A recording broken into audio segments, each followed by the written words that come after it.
Hi friends, చూడండి ఈ మందార చెట్లు ఇంటి పక్క గోడ దగ్గర 2 వేసామో ఇది తయారైనది. బాగున్నాయి కదా, గాలి బాగా వేస్తుంది. ఈరోజు ఇక్కడ చెప్పుకుందాం. మరి మనం ఎప్పుడు కూడా ఎలా ఉండాలంటే స్మృతి యందు ఉండాలి, బాగా పరమాత్మ స్మృతి యందు ఉండాలి. ఆధ్యాత్మిక మార్గంలో అయితే యాత్ర చేయడం అంటే శృతి యాత్ర చేయాలి. యాత్రలు అంటే టికెట్ కొనుక్కొని బస్కి ట్రైన్కి వెళ్ళేది అది భౌతిక యాత్ర, ఇది ఆధ్యాత్మిక మార్గంలో యాత్ర. ఇది ఎలా ఉంటుందంటే శృతి యాత్ర చేయాలి. ఏ పని చేసుకుంటున్నా పరమాత్మని శృతి యందు ఉండాలి. తల్లి తండ్రి గురువుగా భావించి మనం పరమాత్మని సర్వ సంబంధాలు జోడించి పరమా సంబంధాలను జోడించాలి. ప్రతి ఒక్క విషయం ఆయనతో చెప్పుకోవాలి. ఆయన్ని గురువుగా తండ్రిగా తల్లిగా అన్నీ భావించుకుంటే మనం అన్నీ చెప్పుకోవడానికి బాగుంటుంది. సర్వ సంబంధాలను ఆయనతో ఉండాలి. మన సంబంధీకులపై ఎంతో బంధం పెంచుకుంటూ ఉంటాం కదా, అలాగే పరమాత్మతో కూడా అంతే ఉండాలి. ఈ యాత్ర టికెట్ అక్కర్లేదు. యాత్రకి మనం ఎక్కడ ఉంటే అక్కడే స్మృతి యాత్ర చేయవచ్చు. జన్మల బంధాలు తాళతో బంధించబడే ఉంటాం మనం కనుక ఈ బంధాలతో, ఈ ప్రకృతి బంధాలతో మనం ఎలా ఉండాలి? నిమిత్త మాత్రంగా ఉండాలి.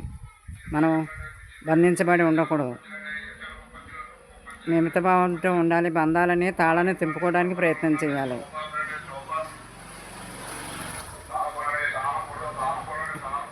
తాళాన్ని తెంపుకోవడానికి ప్రయత్నించాలి, కానీ ఇంకా చిక్కుముళ్ళు వేసుకోకూడదు. బురదలో మొలకెత్తిన కమలంలాగా బురద అంటకుండా ఉండాలి. ఆధ్యాత్మిక జ్ఞానం వింటూ పరమాత్మని సహవాసం పొందాలి. పనుల్లో ఉంటూ కూడా స్మృతి చేసుకోవచ్చు. లౌకిక వ్యవహారాల్లో అనేక పనులు చేస్తూనే వంట చేస్తాం, ఫోన్లో మాట్లాడతాం. ఏ సమయంలోనైనా మనం ఒక పనిలో అనేక పనులు చేస్తూ ఉంటాం. ఏ సమయంలోనైనా పరమాత్మని గుర్తు చేసుకోవచ్చు. అలాగే మనం చేయటమే కాదు, తోటివారితో కూడా చేయించవచ్చు. జన్మల కర్మాలు విముక్తి అవుతాయి. ఎంత స్మృతి చేస్తామో అంత సంపాదించుకోవచ్చు. మనం అంటే ఏం సంపాదించుకుంటాం? విముక్తి, ఆరోగ్యం, ఆనందం, సంతోషం సంపాదించుకోవచ్చు. శృతి యాత్ర శ్రేష్టమైన యాత్ర. పరమాత్మ మనల్ని గైడ్గా మనల్ని నడిపిస్తూ ఉంటారు. ఆత్మ పావనమవుతుంది. ఈ యాత్రలో పరమాత్మ అనే తీరానికి చేరుతాం అన్నమాట.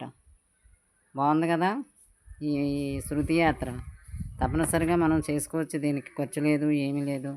మనం ఎంతైనా చేసుకోవచ్చు. ఎంత మాత్రం ఖర్చు ఉండదు.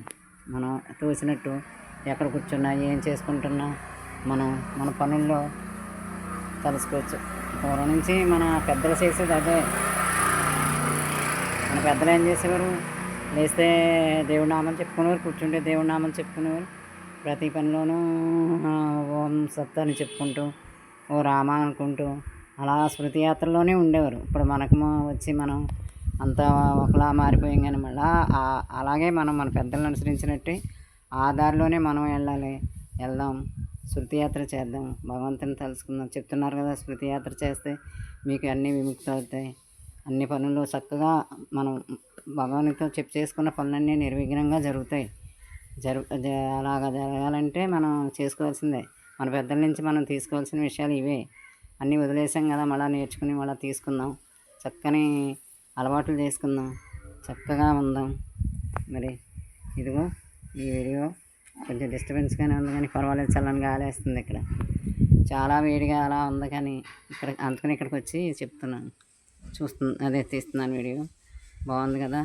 మరి శృతి యాత్ర కూడా బాగుంది. ఇంకొకసారి చెప్పుకుందాం. శృతి యాత్ర చేయండి. దీనికి ఖర్చు లేదు, ఎక్కక్కర్లేదు. కూర్చున్న చోట పనుల్లో మనం మర్చిపోతాం. నిజంగా ఆయనతో మాట్లాడుకుని మనకి మన తల్లి తండ్రి గురువు ఆయనే అనుకుని అన్నీ చెప్పుకోవచ్చు. దానికి ఆటంకం ఏమీ లేదు. అలా చేద్దాము. సరే, బాయ్.